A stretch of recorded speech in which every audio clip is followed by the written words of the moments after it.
Assalamualaikum warahmatullahi wabarakatuh. Pada tatap muka kedua, akuntansi keuangan menengah 1, kita akan membahas tentang rangka konseptual pelaporan keuangan. Baik, saya akan coba sampaikan PowerPoint-nya. Nah, adik-adik sekalian, Anda bisa menggunakan e-book-nya Intermediate Accounting punyanya Kiso dan e-book-nya Akuntansi Keuangan Menengah 1 punyanya NLA. Ya, saya akan membahas apa yang akan Anda bahas pada Conceptual Framework for Financial Reporting. Ini yang akan kita bahas di pertemuan kedua, yaitu tentang bagaimana rangka konseptual atau apa yang melandasi dalam pelaporan keuangan. Ya, jadi nanti kita akan membahas sebenarnya kebutuhan dari kerangka konseptual, perkembangan kerangka konseptual, kemudian apa saja yang ada dalam kerangka konseptual, kemudian tujuan dasarnya. Kemudian kita juga akan membahas tentang fundamental konsep, kemudian asumsi, dan pengukuran, pengakuan, dan pengungkapan. Jadi konsep-konsep dari pengukuran, pengakuan, dan pengungkapan. Gitu ya.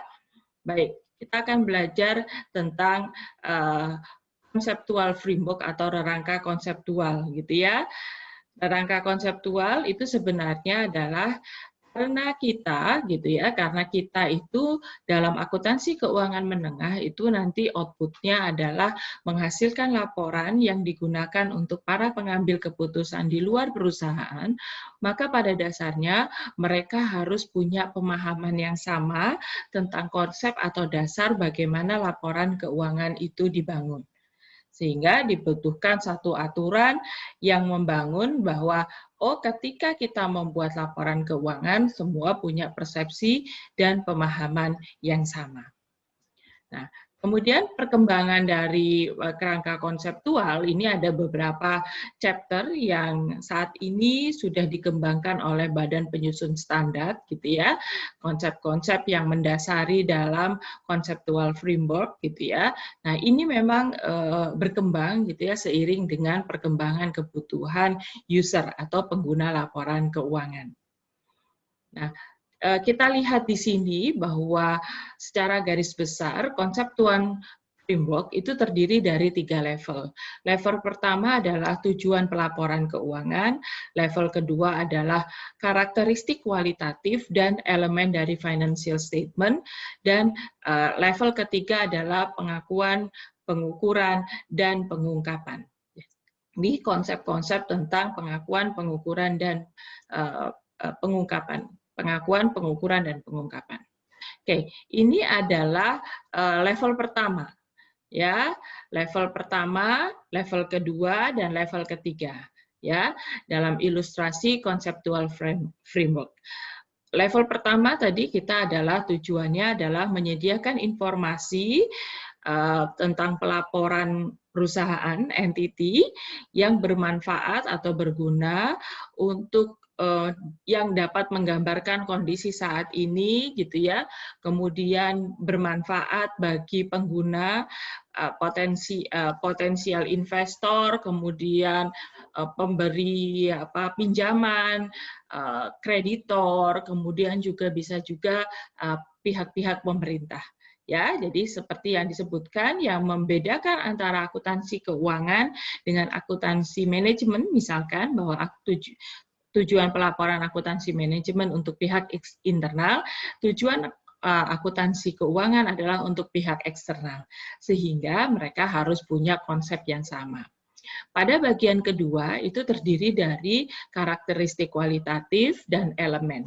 Ya, karakteristik kualitatif ada kualitatif fundamental qualities dan enhancing qualities. Kemudian elemen-elemennya ada aset, liabilities, dan equity, itu ada di financial position atau laporan posisi keuangan, income dan expense ada di laporan laba rugi atau income statement. Kemudian di level ketiga itu bagaimana mengimplementasikan dalam pembuatan laporan keuangan. Bahwa ada 5 asumsi yang mendasari pembuatan pelaporan keuangan adalah economic entity, nanti apa saja, going concern, monetary unit, kemudian periodicity, dan accrual. Kemudian prinsipnya yang diakui adalah pengukuran, pengakuan pendapatan, pengakuan biaya, dan full disclosure. Kemudian constraint-nya tentu saja harus kita pertimbangkan adalah cost-nya.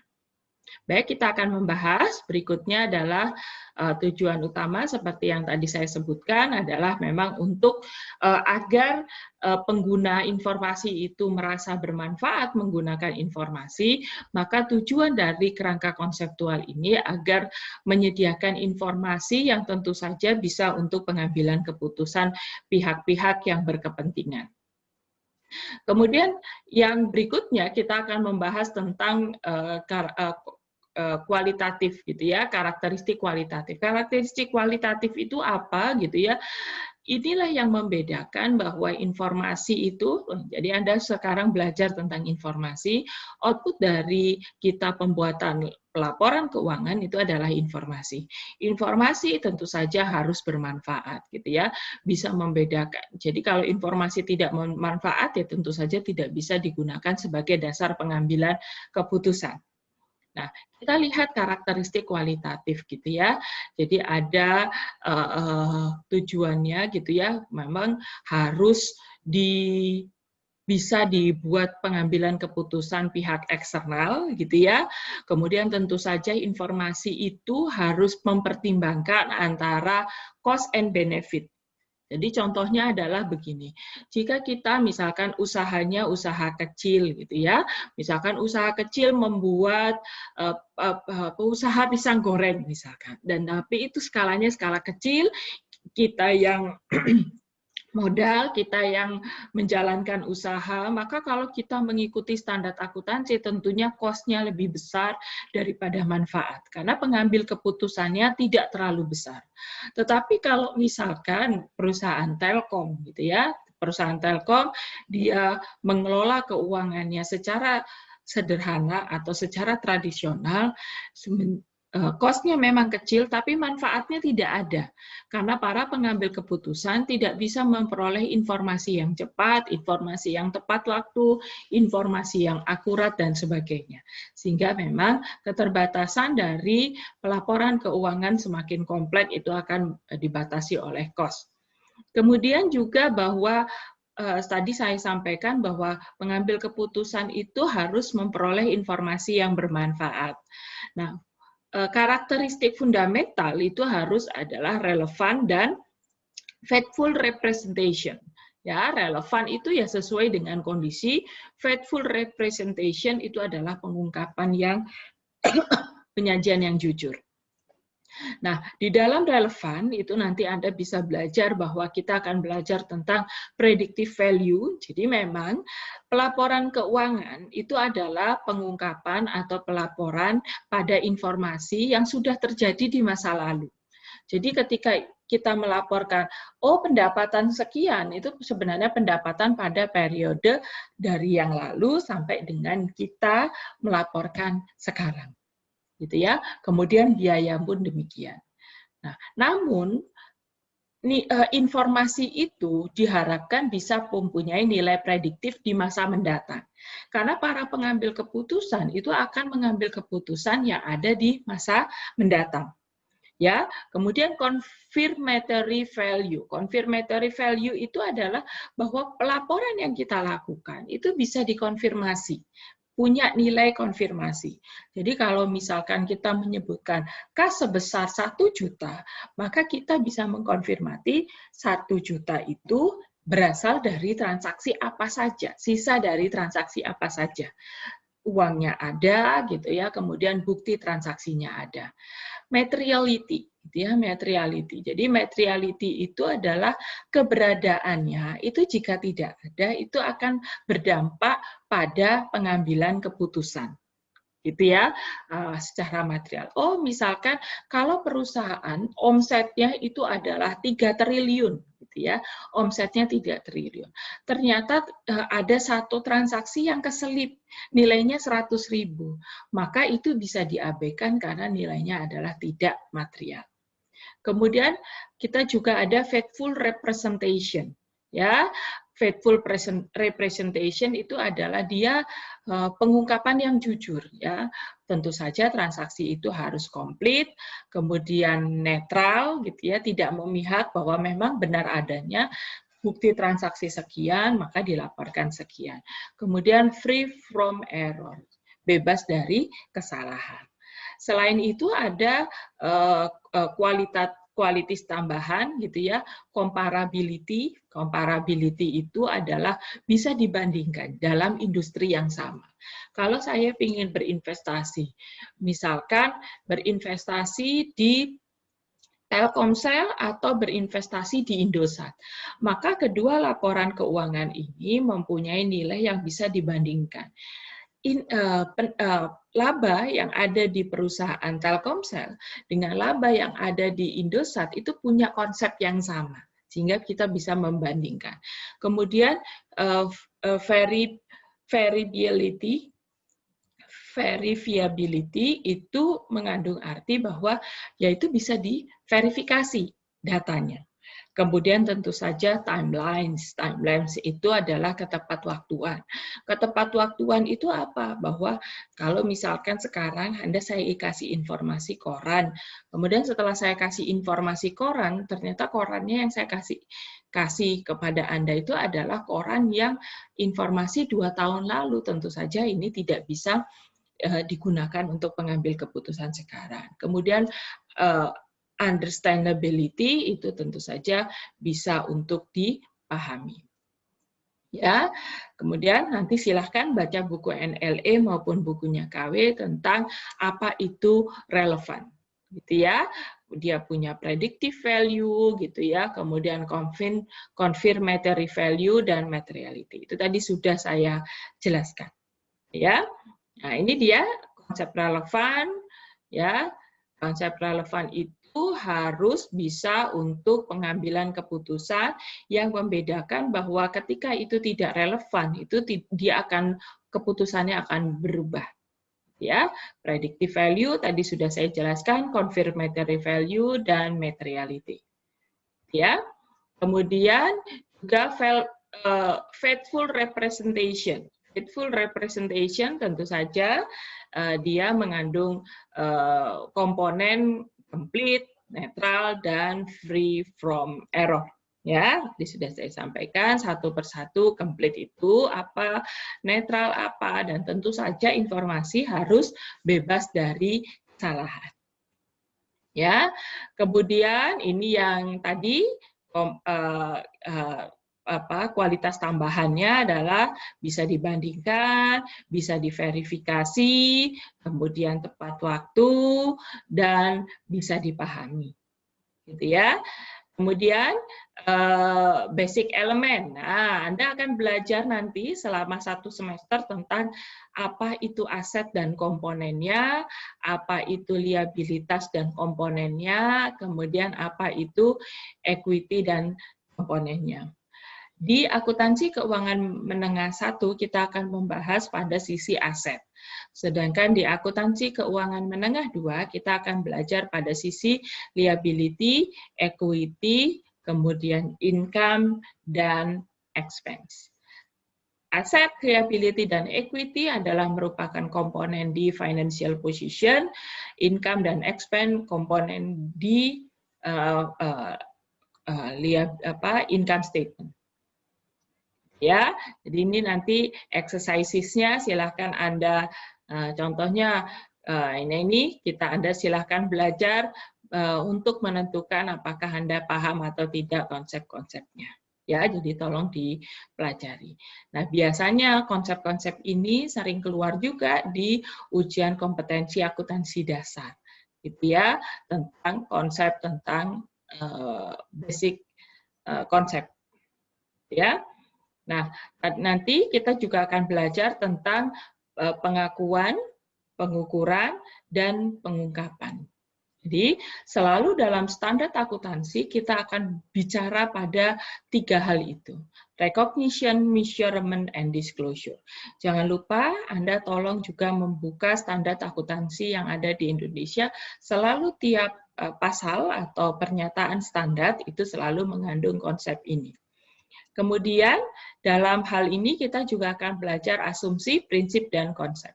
Asumsi, economic entity. Jadi kita akan membahas di akuntansi keuangan itu bahwa yang kita bicarakan itu adalah entitas ekonomi. Entitas ekonomi artinya apa?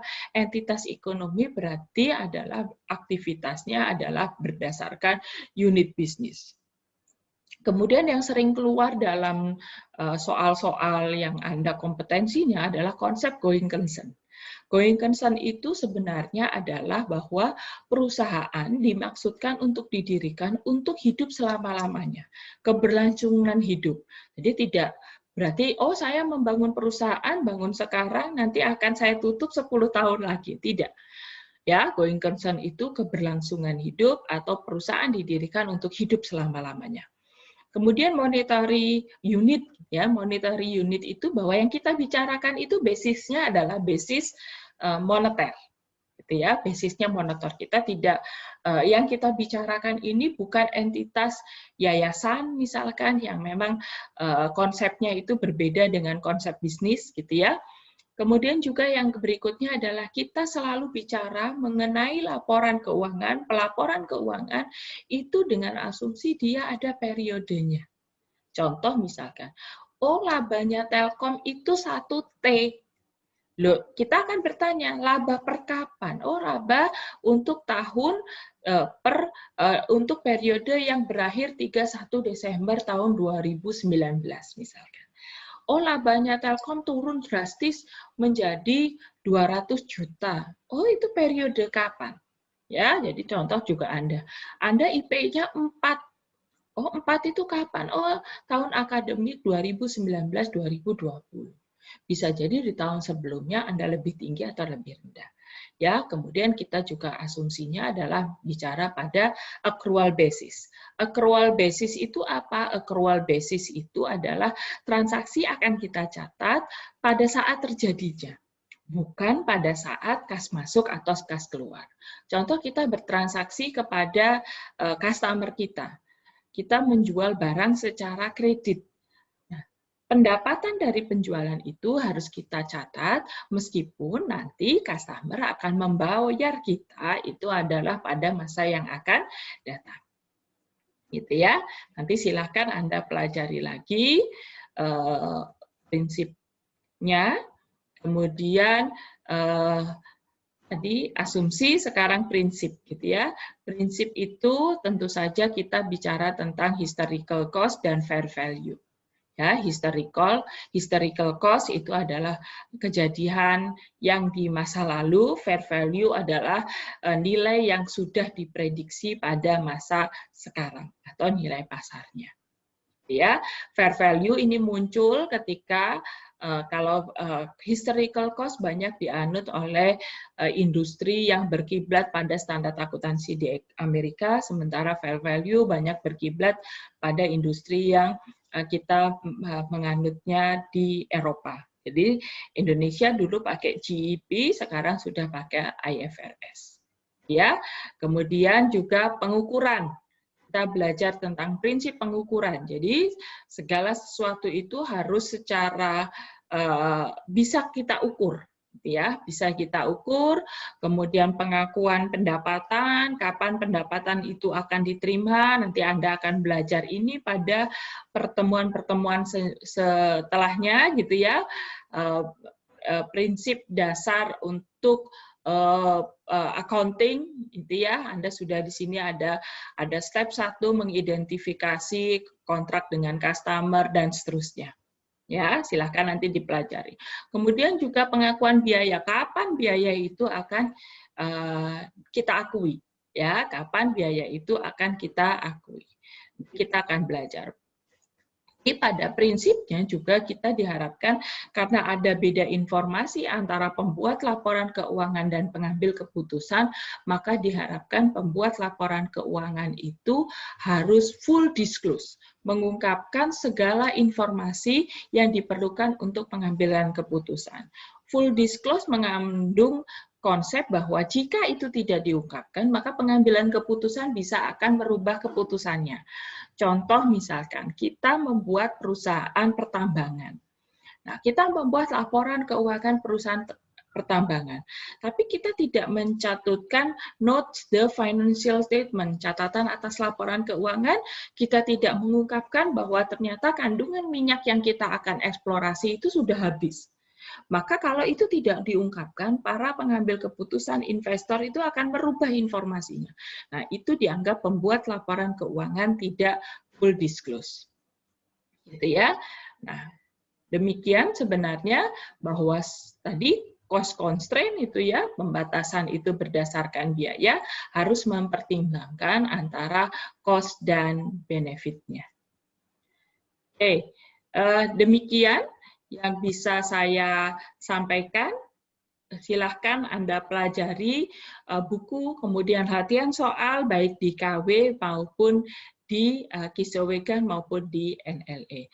Terima kasih, selamat belajar untuk tatap muka kedua, selamat mengerjakan soal-soalnya. Demikian, terima kasih. Assalamualaikum warahmatullahi wabarakatuh.